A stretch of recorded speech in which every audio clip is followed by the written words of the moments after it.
5 साल की बेटी बाजार में गोलगप्पे खाने के लिए मचल गई। किस भाव से दिए भाई? पापा ने सवाल किया। गोलगप्पे वाले ने जवाब दिया, 10 रुपए के 8 दिए साहब। पापा को मालूम नहीं था गोलगप्पे इतने महंगे हो गए हैं। जब वे खाया करते थे तब तो 5 रुपए के 10 मिला करते थे। पापा ने जेब में हाथ डाला, 15 रुपए बचे थे। बाकी रुपए घर की जरूरत का सामान लेने में खर्च हो गए थे। उनका गांव शहर से दूर है। 10 रुपए तो बस के किराए में लग जाने हैं। नहीं भाई, 5 रुपए में 10 दो तो ठीक है, वरना नहीं लेने।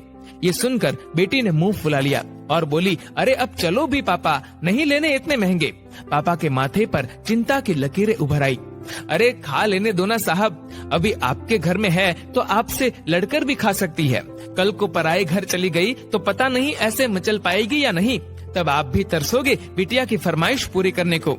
गोलगप्पे वाले के शब्द थे तो चुभने वाले, पर उन्हें सुनकर पापा को अपनी बड़ी बेटी की याद आ गई, जिसकी शादी उन्होंने 3 साल पहले एक खाते पीते पढ़े लिखे परिवार में की थी। ससुराल वालों ने पहले साल से ही उसे छोटी छोटी बातों पर सताना शुरू कर दिया था। 2 साल तक वह मुट्ठी भर भर के रुपए उनके मुंह में ठूसता रहा, पर उनका पेट बढ़ता ही चला गया और अंत में एक दिन सीढ़ियों से गिरकर बेटी की मौत की खबर ही मायके पहुंची। आज वह छटपटाता है कि उसकी वह बेटी फिर से उसके पास लौट आए और वह चुन चुन कर उसकी सारी अधूरी इच्छाएं पूरी कर दे, पर वह अच्छी तरह जानता है कि अब ये संभव नहीं है। दे दूं क्या बाबूजी? गोलगप्पे वाले की आवाज से पापा की तंद्रा टूटी। गोलगप्पे वाले से बोले, रुको भाई 2 मिनट।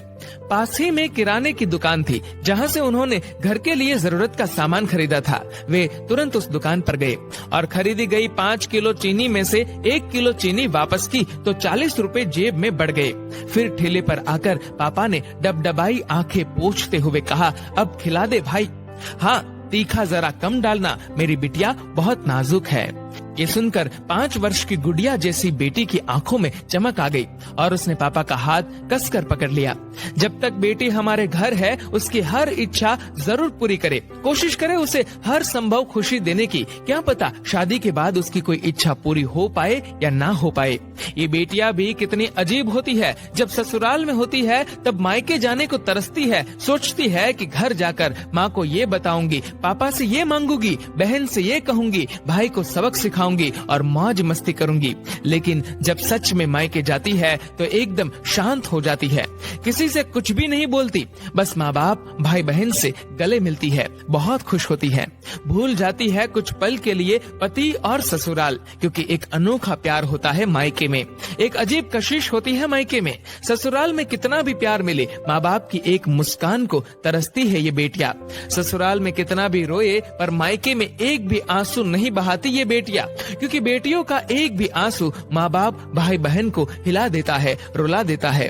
कितनी अजीब है ये बेटियां, कितनी नटखट है ये बेटियां, भगवान की अनमोल देन है ये बेटियां।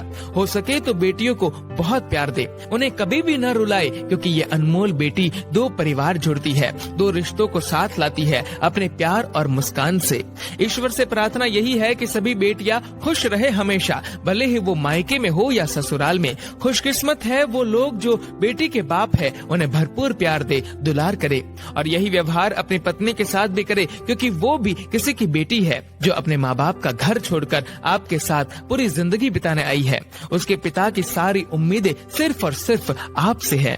दोस्तों, इस वीडियो को लेकर आपकी क्या राय है, नीचे कमेंट करके जरूर बताएगा। और अगर आपको ये वीडियो अच्छा लगा हो तो इस वीडियो को लाइक करेगा, शेयर करेगा ज्यादा से ज्यादा लोगों तक, और ऐसे ही और भी इंस्पिरेशनल वीडियोस के लिए सब्सक्राइब करें हमारे यूट्यूब चैनल को और फेसबुक पर फॉलो करें हमारे पेज को। धन्यवाद।